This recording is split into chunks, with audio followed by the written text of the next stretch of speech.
Ahí sí. Voy a sacar esto.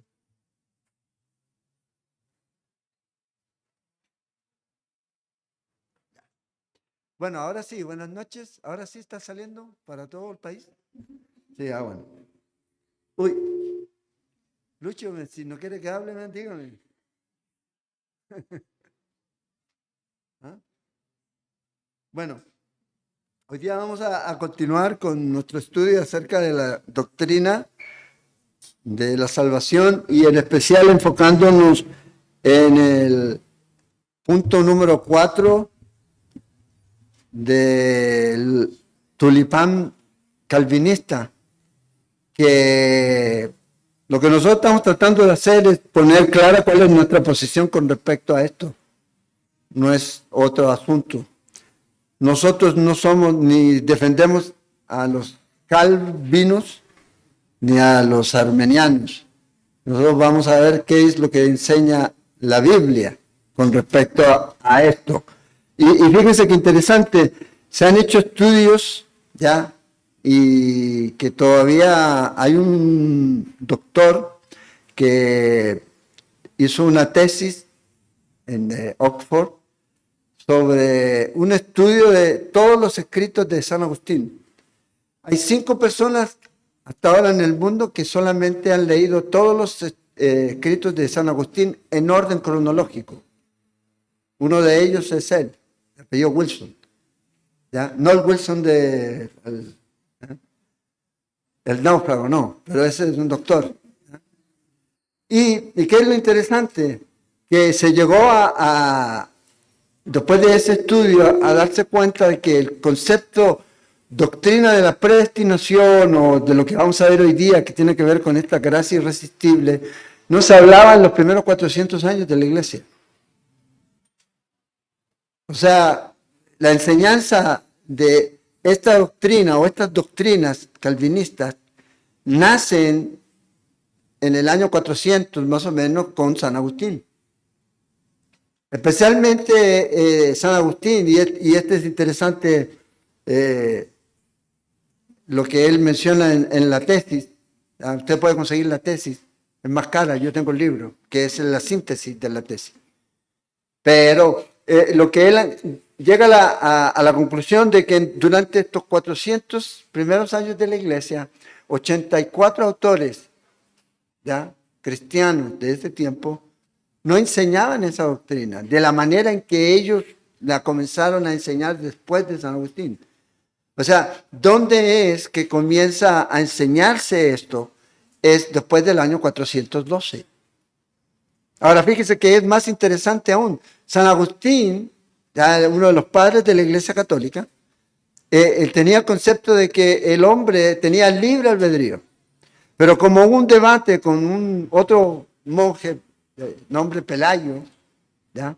El pelagismo, entonces hubieron ciertas cosas y él hace un cambio abrupto, ¿ya? Cambia su postura. Entonces comienza a enseñar acerca de esa soberanía de Dios extrema. Nosotros creemos en la soberanía de Dios, pero el problema es que el concepto que ellos tenían sobre el libre albedrío comenzó a chocar. ¿Por qué? Porque el hombre no va a tener ni tiene, según ellos, la capacidad de poder tomar una decisión, de elegir, de recibir o rechazar a Jesucristo.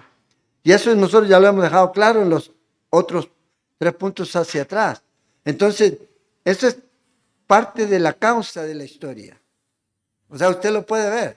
Y de hecho, hay una cantidad de teólogos calvinistas como Bercot, Bonnet y otros que son como los padres de esto en este tiempo, que ellos en sus teologías, no sé, hay una teología de este teólogo holandés, ya, Berkhoff, es un libro así, gordo de PTT, así grande.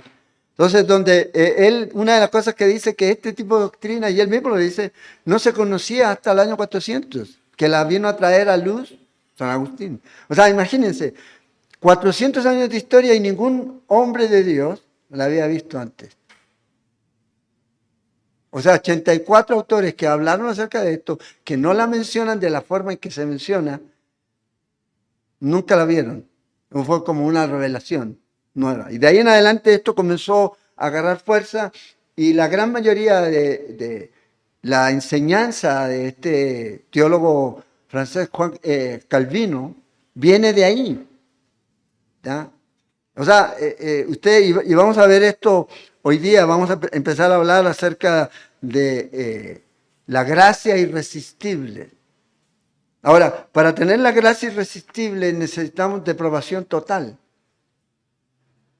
¿Por qué? Porque cuando el concepto que ellos acuñan de la depravación y le agregan total, quiere decir que el hombre no tiene capacidad para elegir. Entonces, como no tiene la capacidad para elegir, ¿ya? Porque está muerto según ellos, nosotros ya lo vimos, usted lo puede ver, fue uno de los primeros estudios que miramos acerca de esto. Entonces, necesita que la gracia de Dios sea algo irresistible, que vaya caminando por la vida sin mediar la capacidad de que si él quiere ir al cielo o quiere ir al infierno, Dios lo escogió a él y ¡pum! Lo va a hacer nacer de nuevo, porque eso es lo que ellos creen. Eso es lo que ellos creen, ¿ya? Y la evidencia está, ahí están los libros de ellos, ya que el hombre necesita primero renacer, ser regenerado, nacer de nuevo, de ahí tener fe y luego ser salvo. Ese es el proceso. Pero entonces para que eso se dé, ellos necesitan que el primer punto sea sostenible.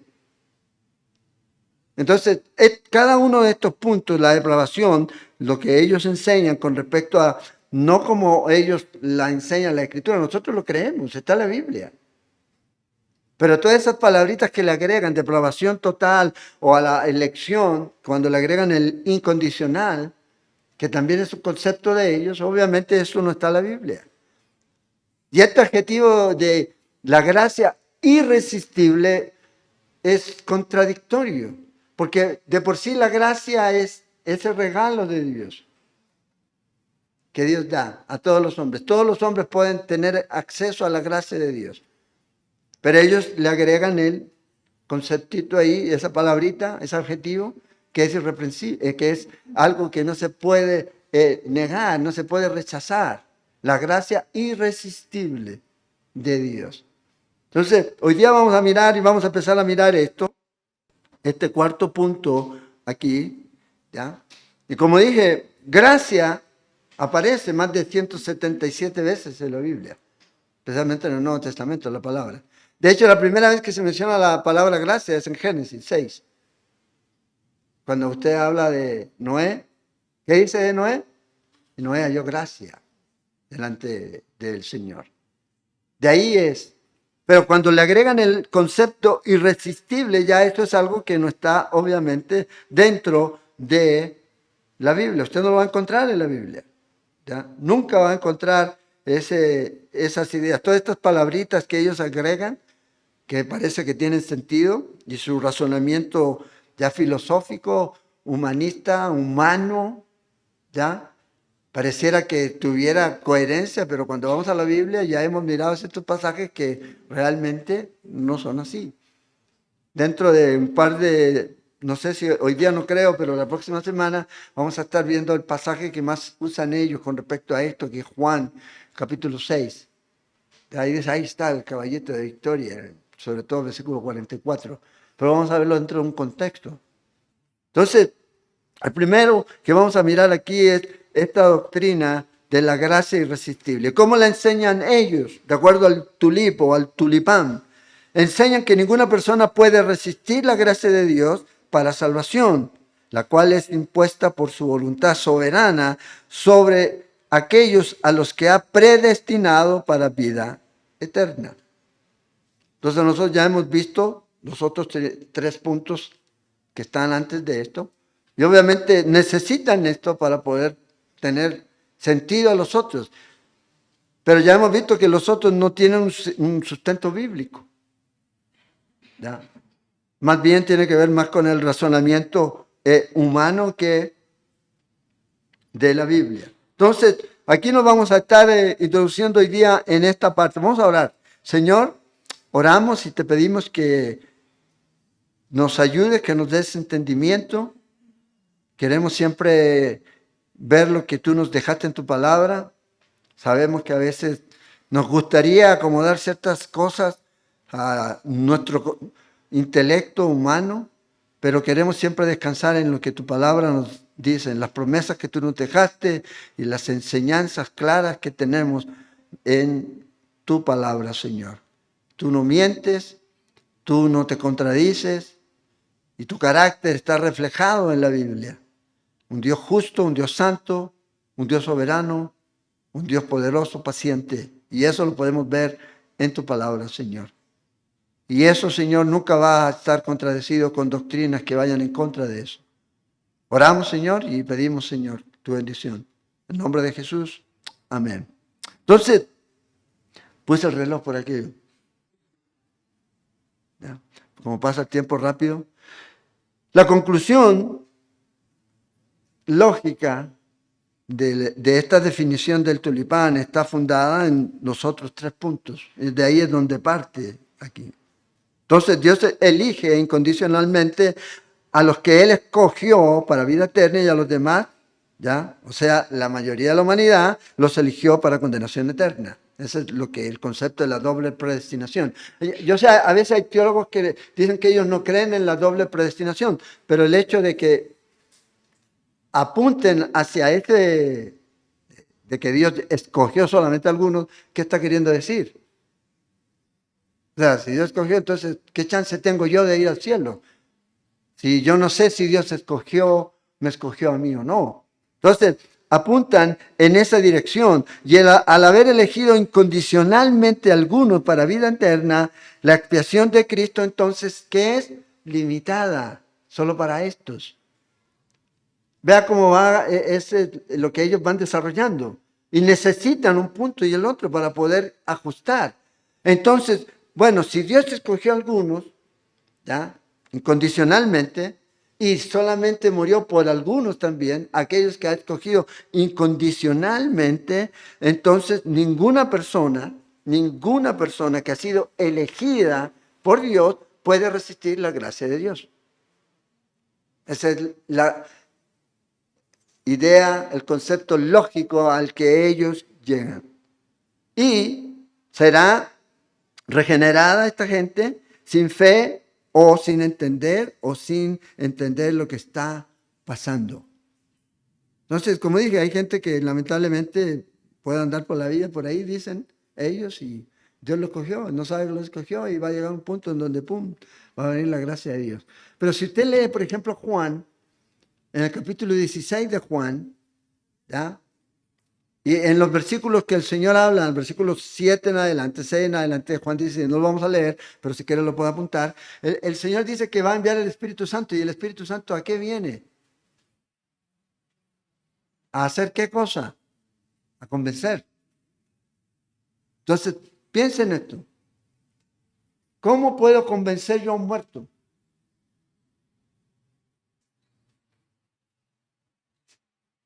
No puedo.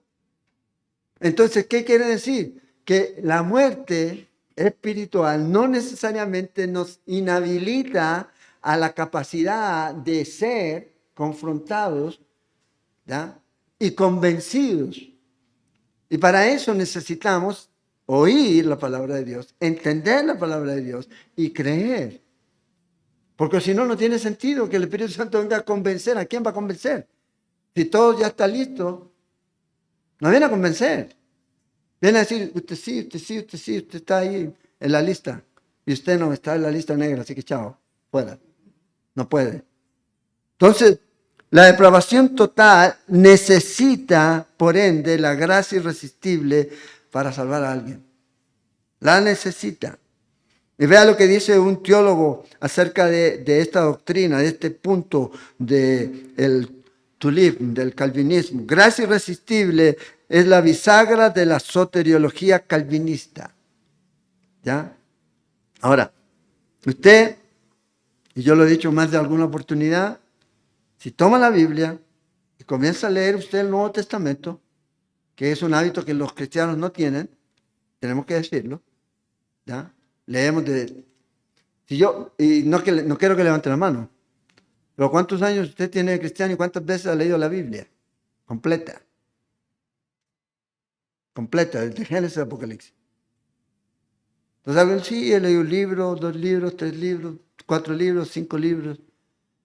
Debemos tomar el hábito de leer la Biblia. Y si usted lee el Nuevo Testamento, es como decía un pastor, si usted cae en una isla, ¿ya? Y llega ahí en esa isla y el único libro con el que queda en su mano es la Biblia, usted nunca va a llegar a ser calvinista leyendo la Biblia. Además, nunca va a llegar a ser testigo de Jehová, ni mormón, ni nada de esto leyendo la Biblia. Especialmente cuando leemos el Nuevo Testamento. O sea, este tipo de enseñanza, este tipo de doctrina nunca salen del Nuevo Testamento, sino que son insertadas, o sea, son conceptos insertados a la Biblia. ¿Para qué? Para obviamente ellos poder sostener su doctrina. Entonces, gracia irresistible es una contradicción de términos. ¿Por qué? Porque la gracia, si es irresistible, no es gracia. Porque la gracia es un regalo. Y usted un regalo lo puede aceptar o rechazar. O sea, no tiene sentido. No tiene sentido. Entonces, lamentablemente, a veces eso no se ve. Y a uno dice, bueno, gracia irresistible, pero si me está dando un regalo. Bueno, la palabra gracia significa favor inmerecido de Dios. La raíz de la palabra gracia, Chari, la raíz de esta palabra es belleza. El Nuevo Testamento tiene la idea de un regalo inmerecido. No hay algo más bello que la gracia de Dios, dada al hombre. Por su gracia somos salvos por medio de la fe. Y esto es, dice, no de nosotros. ¿Qué? ¿La gracia y la fe? No, la salvación. La salvación. Porque es un regalo de Dios. La gracia de Dios es algo que no puedo obtener ni podré obtener por mí mismo nunca. Nunca. Entonces, por eso cuando usted enseña o habla acerca de este evangelio de la gracia de Dios, es la mejor noticia que le puede dar a alguien. Porque esta gracia de Dios está disponible para todos. Y cuando hablamos de la gracia de Dios, estamos hablando de que Dios perdona a cada persona que cree en Cristo Jesús como Señor y Salvador de su vida. De eso se trata la gracia. A quien envió a su Hijo Jesús a morir al mundo. ¿Por quién? Por nuestros pecados, por cada uno de nosotros. Entonces, cuando entendemos que la gracia de Dios ha sido dada y yo he recibido a Cristo Jesús, yo debo tener esta seguridad. Y otra vez, siempre digo, si hay algo que se necesita llevar hoy día, que sea este concepto de que usted ha sido perdonado de todos sus pecados y sus pecados han sido borrados por lo que Cristo hizo. Ya no hay culpabilidad, ya no hay condenación para aquellos que están en Cristo Jesús. Entonces quiero que miremos en Romanos antes de entrarle al tema. En Romanos, el capítulo 4, vea lo que dice Pablo aquí con respecto a la gracia. Y esto yo creo que nos debe dar paz a todos nosotros. Porque uno dice, bueno, ¿y si yo no fui elegido? Pues estamos en Cristo, la invitación es para todos. Vamos a ver eso. Vea lo que dice Pablo en Romanos 4, versículos 6 al 8. No sé si ese yo lo puse ahí. Ah, sí, se lo puse. Como también David habla de la bienaventuranza del hombre a quien Dios atribuye justicia sin obras. ¿Cuál justicia? La justicia de Cristo. Diciendo, vean lo que dice, bienaventurados aquellos cuyas iniquidades son perdonadas y cuyos pecados son cubiertos. Bienaventurado el varón a quien el Señor no inculpa de pecado. ¿Quiénes son estos bienaventurados? Todos los que han creído en Cristo Jesús. Podemos estar tranquilos, confiados en que el Señor ha limpiado y borrado todos nuestros pecados. ¿Por qué? Porque hemos recibido a Cristo Jesús, el dador de la gracia. Por medio de la fe hemos creído en Él como Señor y Salvador. Entonces, teniendo eso claro, eso es lo que nosotros vemos en las Escrituras. Ahora vamos a ver qué es lo que no está en las Escrituras.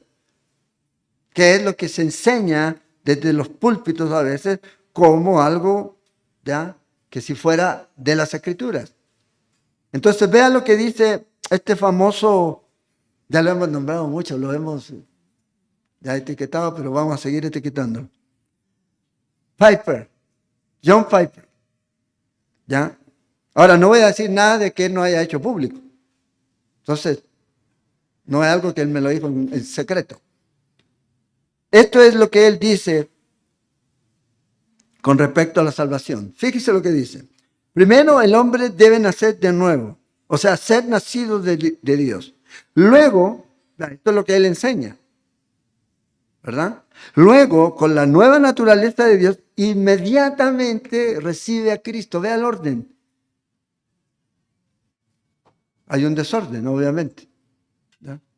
Y luego dice, los dos actos, regeneración y fe, están tan íntimamente conectados que no podemos distinguirlos, dice él, entre ellos o por alguna experiencia. El nuevo nacimiento es el resultado de la gracia irresistible. Un acto soberano, dice, un acto de creación soberana. Esto él lo dijo a su staff, ya pastoral, en 1997. Ahí está la cita. Entonces vea que es lo que él está diciendo aquí. Este orden que él está dando no es el orden bíblico. Para nada. Lo que vemos en las escrituras. Fíjese, primero dice aquí que la persona debe primero ser regenerada. Antes, y segundo, viene la fe. Para que en tercer lugar la salvación esté completa, o sea, hecha. O sea, es contrario a lo que la Escritura enseña. ¿Qué es primero la fe? Vea lo que dice Pablo a los Romanos, Romanos 4, ya que estamos ahí en Romanos. Pablo dice en el verso 22, por lo cual también su fe le fue contada por justicia, hablando de Abraham. Y no solamente con respecto a él escribió que le fue contada, sino también con respecto a nosotros, dice el verso 24, a quienes ha de ser contada, esto es, a los que creemos en él, que le levantó de los muertos, a Jesús, Señor nuestro. ¿Qué va primero? La fe. La persona primero deposita su fe, su confianza. Por eso Juan capítulo 20 dice que todas estas cosas se escribieron para que creamos. ¿Recuerdan que miramos? Para que creamos que Jesús es el Hijo de Dios. Y para que creyendo en Cristo Jesús tengamos vida. No hay vida si primero no hay un creer que lleva al arrepentimiento. Nos arrepentimos de nuestros pecados y ahí se produce ese nuevo nacimiento. Entonces, la Biblia enseña que la fe viene primero a las personas y es regenerada por el Espíritu Santo. Y cuando eso pasa, yo comienzo a ser una persona justa. ¿Por qué? Porque se me imputa a mí la justicia de Cristo Jesús. Pablo dice ahí en Romanos 10:17, así que la fe es por el oír y el oír por la palabra de Dios. Porque por gracia soy salvo, dice Efesios 2:8. Por medio de la fe. Fe va primero. Después viene todo lo demás aquí. El Nuevo Testamento nunca enseña dos nacimientos como lo hacen los calvinistas. De esta manera. El famoso Dr. Sproul decía, un punto cardinal de la teología reformada es la máxima. La regeneración precede a la fe. Bueno, ya Sproul se dio cuenta que no era así. Pues ya está, se murió, se fue al cielo. ¿Verdad? Es la fe. Entonces, es lo que ellos creían. La doctrina de la gracia irresistible, más bien su influencia, y como dije, tiene, no en los escritos de la Biblia, sino en los escritos de San Agustín. La influencia de este hombre fue el que comenzó a permear a los creyentes de este tiempo. Y muchos hombres, muchos buenos creyentes fueron permeados por esto, sobre todo en el tiempo de la Reforma. ¿Ya? Sobre todo en el tiempo de la Reforma. Esta verdad, dice Bonner, esta verdad cardinal del cristianismo que habla de la gracia irresistible se ve claramente, y vea lo que dice él, por primera vez por Agustín. O sea, 400 años antes nadie más la vio. Ni Pablo tampoco la enseñó. Bueno, tenemos los escritos. Entonces ahí obviamente ya tienen un problema. Agustín puede ser tomado como el padre del sistema soteriológico, hablamos de la doctrina de la salvación, que hoy conocemos por el nombre de calvinismo o teología reformada. De ahí viene. O sea, no estoy diciendo nada que ni ellos mismos digan, ellos mismos lo dicen. ¿Ya? Ellos mismos lo dicen. El agustinianismo actualmente se llama calvinismo o teología reformada, dijo Sproul. O sea, eso es lo que ellos creían. Y lo decían, y usted lo ve en los escritos de ellos. ¿Ya? Entonces, lo interesante aquí, y es donde se produce el cambio, es que en un periodo de la historia de este San Agustín, como dije, él creía en el libre albedrío. De hecho, lo enseñó el libre albedrío. Y hay citas de eso, que no las vamos a ver aquí, porque si no, esto es, por lo menos estaríamos ahí viendo solamente las citas de ellos y las citas de los padres de la iglesia que existen acerca de la enseñanza contraria a la enseñanza de estos hombres, de este tiempo, de esta doctrina que lamentablemente no nace de las escrituras aquí. Y no solo creía en el libre albedrío del hombre, sino también creía que Dios quería que todos los hombres fueran salvos. Eso es lo que él creía. Pero algo pasó en él y cambió. Cambió completamente. Y obviamente de ahí se tomó todo lo demás. Entonces vean, cuando se enseña y se toma esta premisa que no es bíblica, esta teoría calvinista, que no es bíblica, de esta gracia irresistible, del llamado de Dios, solamente para algunos, obviamente va en contra de lo que la Biblia dice. Vean lo que dice Mateo, capítulo 11, en el verso 28. La famosa invitación que Jesús hace, dice, venid a mí todos. ¿Se acuerdan que miramos que estas personas cambiaban las palabras todos, cualquiera, mundo? Bueno, aquí el Señor dice todos. Todos los que están trabajados y cargados y Él nos va a hacer descansar. ¿Hay alguien aquí que esté trabajado y cargado? Bueno, Dios te da descanso. Es la invitación. Y es algo que hemos experimentado en nuestra vida, en nuestra relación con el Señor. Entonces, sustituyen a veces estas palabras, el todo, y dicen, no, es que ahí solo son los elegidos. O sea, se equivocó el escritor de poner. Acuérdense, la palabra de Dios es inspirada en sus originales, en sus textos originales. ¿Ya? No hay error, no contiene error. Entonces, cada palabra, no es que, bueno, voy a poner esta palabra aquí, se le ocurrió a Pedro, o se le ocurrió a Juan, o se le ocurrió a Pablo. No, dice que fueron inspirados. Inspirados, la inclinación plenaria y verbal de las Escrituras, toda la Escritura. Por eso el Señor, ahí usted va a encontrar, no habla de simientes, habla de simiente, ¿ya? Habla en singular, no en plural en algunas palabras. Y no es por casualidad, es porque fue inspirada por Dios. Entonces aquí cuando leemos la Biblia, y gracias a Dios tenemos un texto que es bastante puro, ya, por llamarlo así, ¿ya?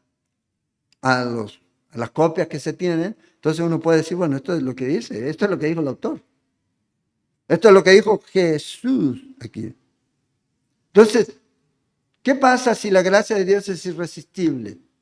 Pregunta, ¿y para qué predicamos el Evangelio entonces?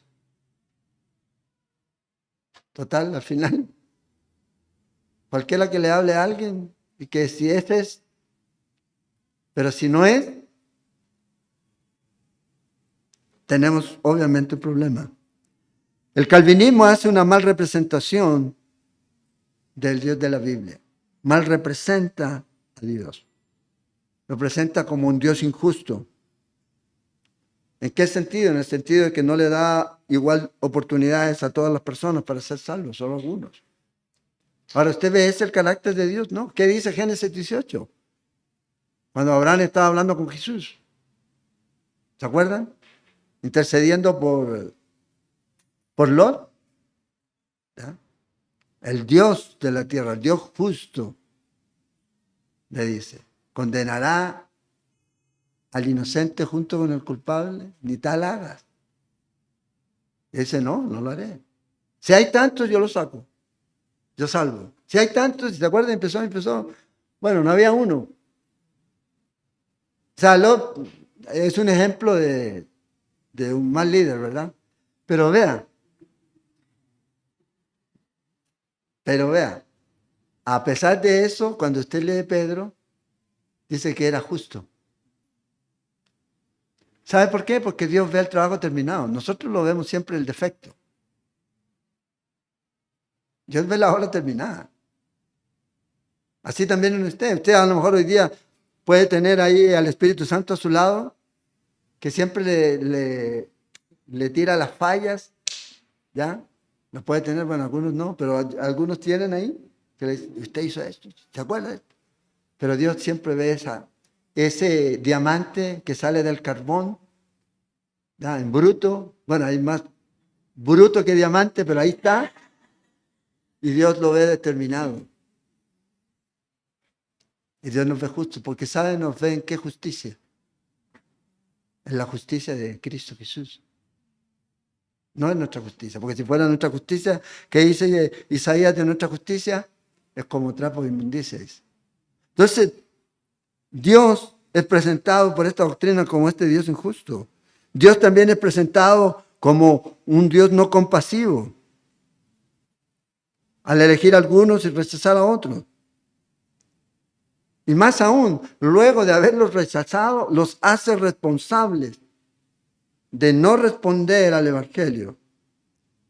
A él haberles dicho, no, ustedes no van a ser, y decreto que ustedes no van a ser elegidos, pero después los hace responsables de eso. Acuérdense, el punto del calvinismo puede llevar a una herejía bastante grande de creer que Dios es el autor del mal, cuando no es así. No es así. El mal representa a Dios en un Dios no compasivo, un Dios que no es misericordioso. Más bien muestra a un Dios caprichoso, tirano, como los griegos. Agustín, ¿de dónde permeó toda esta filosofía? Maniquea, totalmente, filosófica, pagana. Todas estas ideas. Por eso dice que la sabiduría del hombre, ¿qué es? Es mala. No estoy diciendo que la filosofía en sí sea mala, filosofar, ser o no ser, tu vida o no tu vida. El problema es cuando queremos meter eso a la Biblia. Es tratar de acomodar el concepto de estos filósofos, que hay filósofos cristianos, de que los hay, así como las brujas, pero de que los hay. ¿Verdad? Sí, está bien. El problema es cuando estos hombres comienzan a irse y dejan de lado lo que es más importante para usted y para mí, que es la palabra de Dios, la Biblia. Entonces, no presentan a un Dios que es amoroso, no presentan a un Dios que es razonable, a un Dios que es santo. Cuando usted ve, de acuerdo a cómo ellos enseñan, ve el carácter de Dios. En el libro de Éxodo menciona capítulo 34. Y el contexto aquí, el pueblo de Israel saliendo de Egipto, ¿se acuerdan? Y ya casi el Señor los quemó, y bueno, no los quemó. Ya, córrete, Moisés, te voy a hacer una nación de ti. ¿Se acuerdan? Yo tendré misericordia del que Dios siempre inicia. Recuerden eso. Dios siempre es el iniciador. Yo respondo. Cuando lea Juan 6, piensa en eso. Dios inicia. Yo respondo. Ahora vea lo que dice aquí en el capítulo 34, versículo 6. Y pasando Jehová por delante de él, proclamó: Jehová, Jehová, fuerte, misericordioso y piadoso, tardo para la ira y grande misericordia y verdad. Ese es el carácter de Dios. Es decir, acuérdense, la Biblia es inspirada. Que guarda misericordia a millares, que perdona la iniquidad, la rebelión y el pecado, y que de ningún modo tendrá por inocente al malvado. Este es el carácter de Dios: misericordioso, compasivo, justo, paciente. Acuérdense, no hemos sido consumidos, y es por su gracia, su misericordia. En Crónicas, segunda Crónicas 30, verso 9, dice: porque si os volviereis a Jehová, vuestros hermanos y vuestros hijos hallarán misericordia delante de los que tienen cautivos, y volverán a esta tierra. Y vea lo que dice el carácter de Dios: porque Jehová vuestro Dios es clemente y misericordioso, y no apartará de vosotros su rostro. ¿A qué le está hablando el Señor aquí? A Israel. El cautiverio. Pero dice: hey, pero soy clemente y misericordioso con ustedes. Y voy a tratar con ustedes de nuevo. Dice: si vosotros volviereis a Él. Entonces Dios es un Dios misericordioso. Nehemías 9, Salmo 86, Salmo 111, 112, 145, Joel 2, Jonás 4. Todos hablan del carácter de Dios. Un Dios misericordioso. Ya, un Dios amoroso, paciente, justo. Que cuando obviamente no va a pasar por inocente al culpable, ya lo dijo, eso es clarísimo. O sea, nadie va a entrar al cielo por bajo cuerda o porque pagó ya ahí a San Pedro para que le abrieran la puerta de atrás. No, todos somos salvos de la misma manera, por la gracia de Dios. El mayor problema con esta doctrina calvinista es el sobreénfasis de la soberanía de Dios. Ya nosotros dejamos claro que creemos en la soberanía de Dios. Y usted puede escucharlos. Este es el estudio 10 ya que tenemos, que hemos hecho. Entonces usted puede escuchar no los 9, porque hay uno que no se grabó, entonces serían los 8 para atrás, donde hablamos acerca de la soberanía de Dios. Pero el problema es que excluye su amor,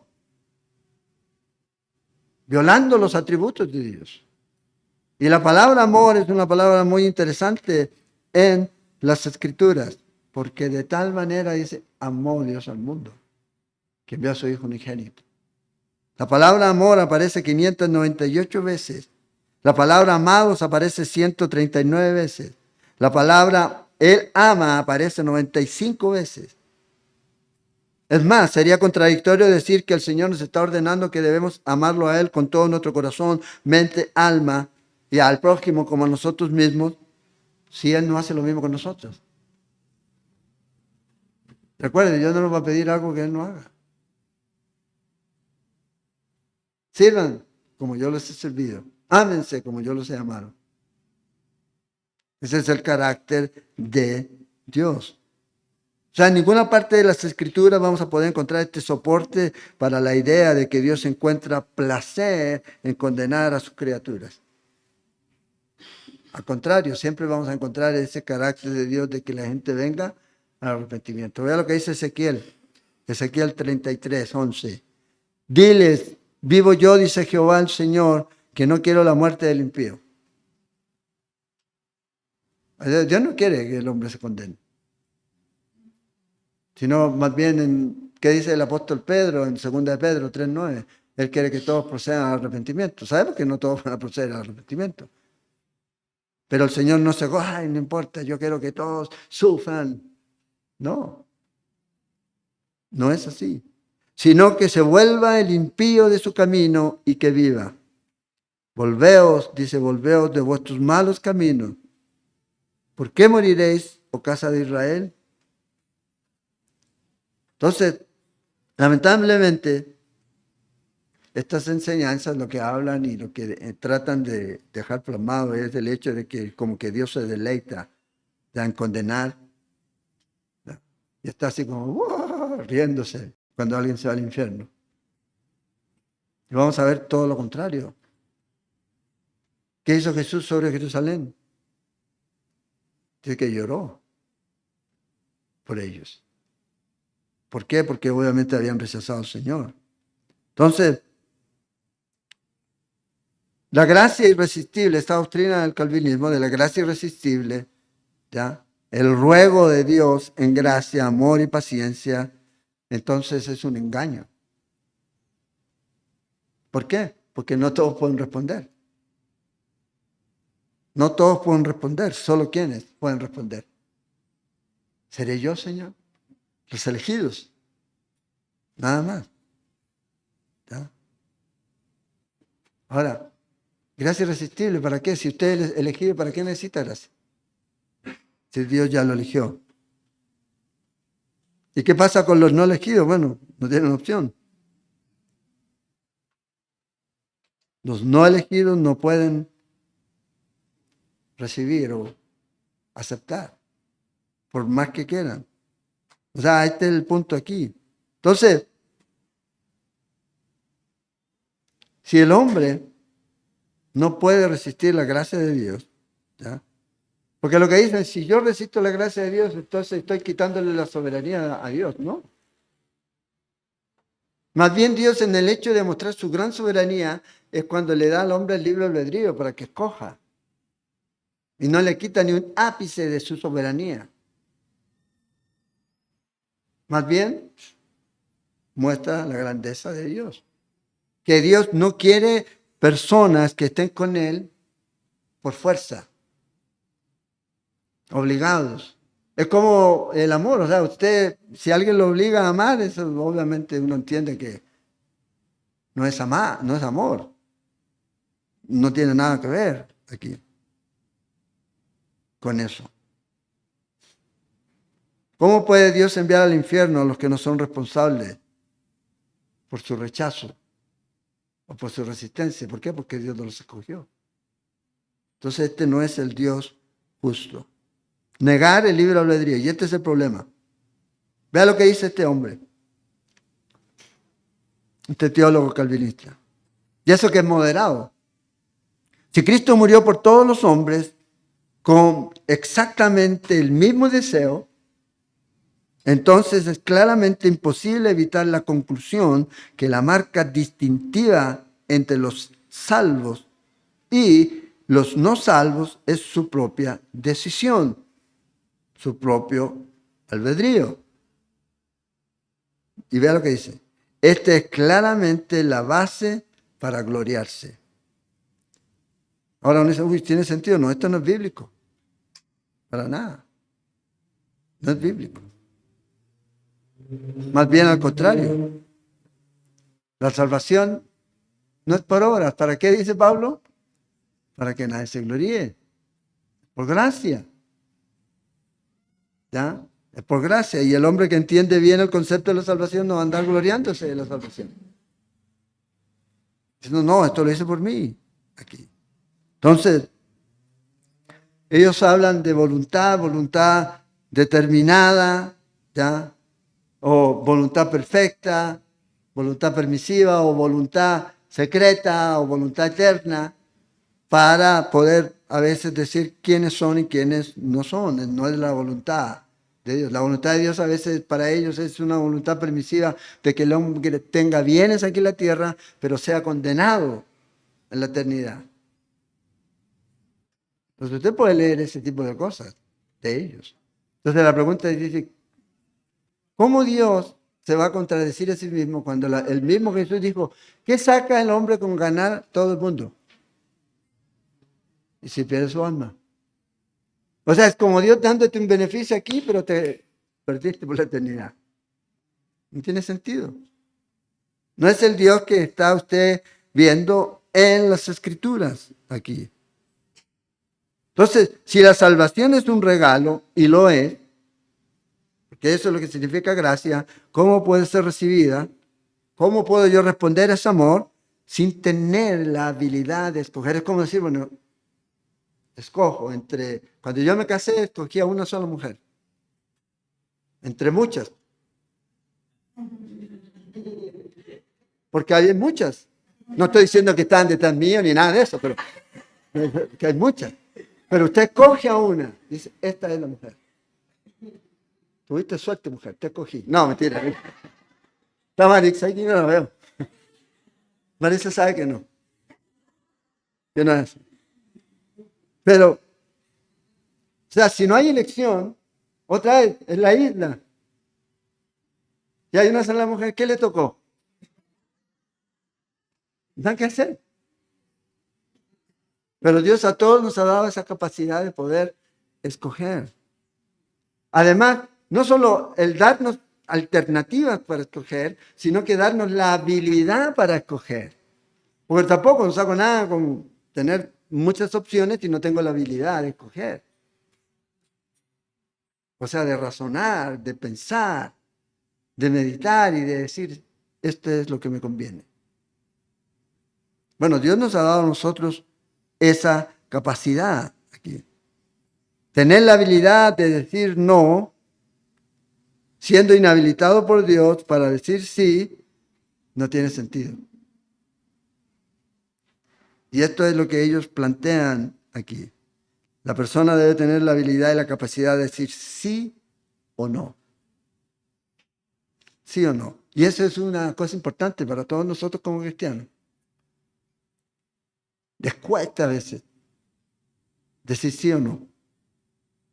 Aparte de esto, es como una nota al margen. ¿No? Yo invito, sí, yo voy a ir. Pero ustedes dicen, no, no quiero ir. No, diga no. Bueno, no, no quiero en este momento. Y menos si voy a tomar café todo en mi casa. Ahora, si hay otra cosa, bueno, ahí sí. Pero cuesta, ¿verdad? Y nos damos vueltas. Y esto no solo aquí, en muchos países. Bueno, en mi país somos más directos. ¿Qué pasó? Entonces, pero Dios nos da esa capacidad. Úsela, pero úsela bien. Que su sí sea sí, su no sea no. Entonces, Dios aquí es obviamente contrario, lo que vemos en las Escrituras, a lo que enseñan estos hombres, este argumento calvinista. No tiene una enseñanza sólida de la palabra de Dios, no puede llevarlo a usted a creer esto o a decir, wow, esto es lo que la Biblia enseña. Alguien dijo, si la gracia de Dios puede ser resistida, efectivamente entonces Dios puede ser vencido. ¿Dónde dice eso en la Biblia? Pero lo toman como una verdad inspirada. No, un razonamiento humano, eso nunca está en las Escrituras. Génesis 6:8 nos dice ahí, y Noé halló gracia, esa es la primera vez, ante los ojos de Jehová. 170 veces en la Biblia usted ve la palabra gracia. Y en las 170 veces usted nunca va a encontrar irreprensible al lado. Se lo agregaron. Sino que siempre usted va a verla dentro de un contexto en donde esa gracia se recibe libremente y se decide libremente tomarla. Nunca es obligado. Entonces, gracia irresistible enseña que Dios fuerza su gracia sobre los individuos. Aunque ellos quieran ir al infierno. Señor, pero yo no quiero ir al cielo, yo quiero ir al infierno. No, gracias, toma. Como dijo alguien, nadie va a estar en el cielo que no quiera estar. Dios no lo va a obligar. ¿Ya? Y a veces nosotros queremos obligar a los nuestros que vayan al cielo, ¿verdad? Sí, queremos, está bien.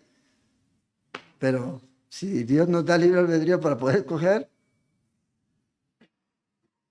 no os hagáis, dejemos.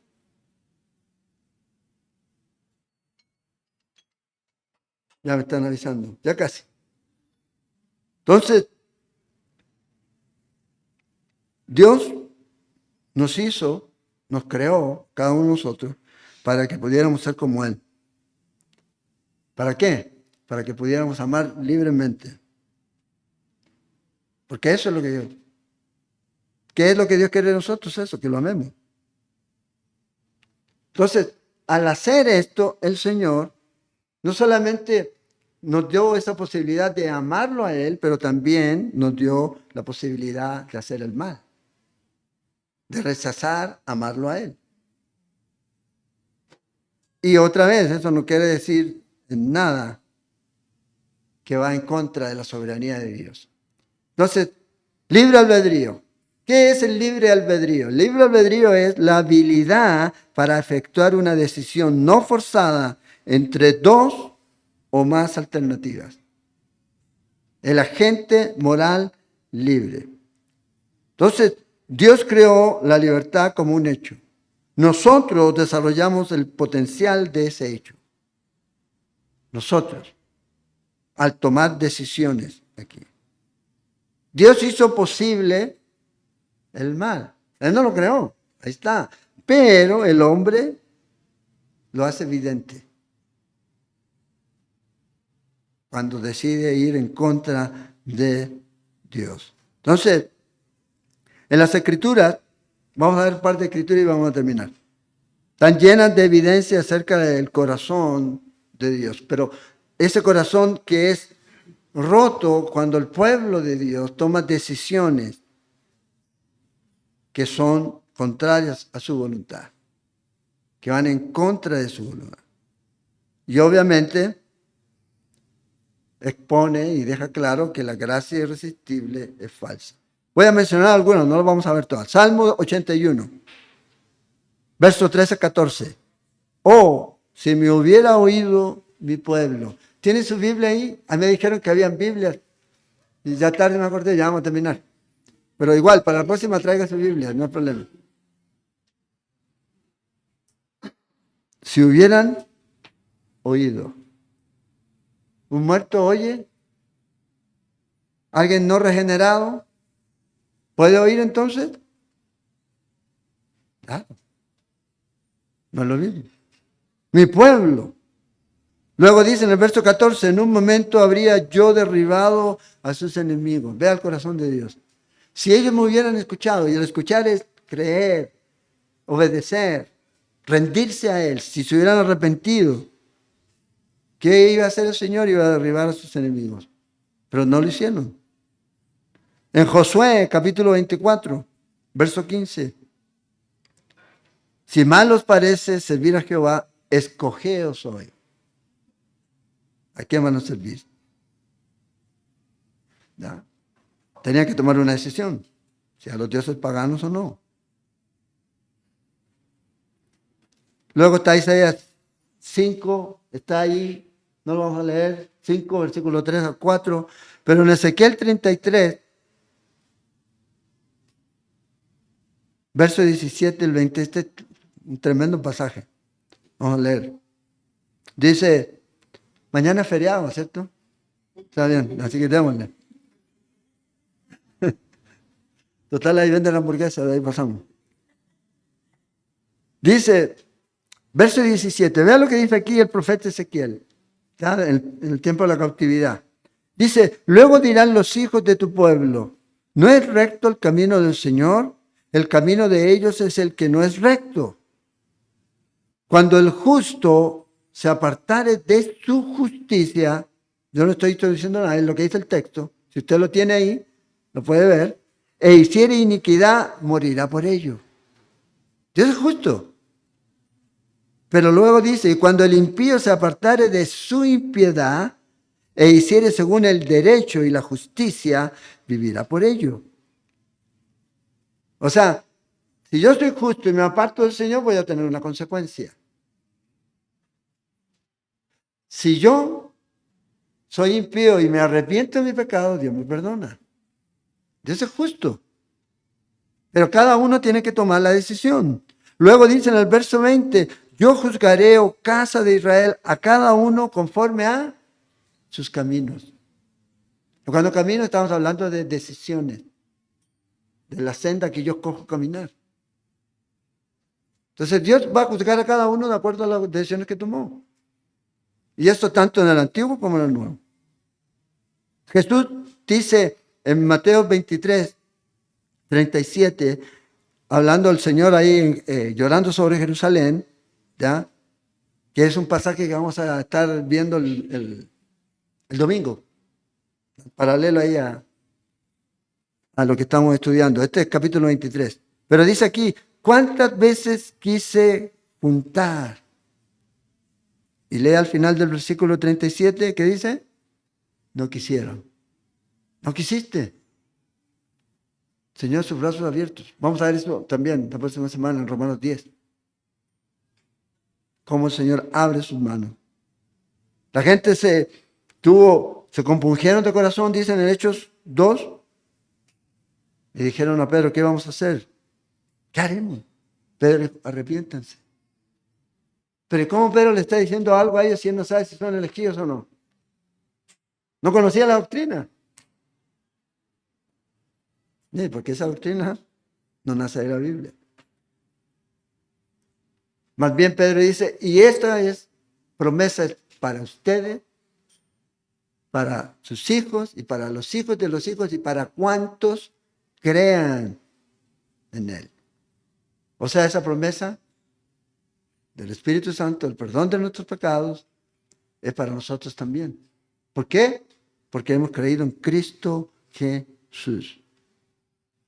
Jesús. Y si usted quiere leer después en su casa, en Hechos 20, Segunda Reyes 20, habla ahí de la voluntad permisiva de Dios y la voluntad perfecta de Dios. Con este rey Ezequías. ¿Se acuerdan de este rey Ezequías? Se iba a morir, el Señor le dice, papito, aquí nomás le llegó la cuerda, ordene su casa.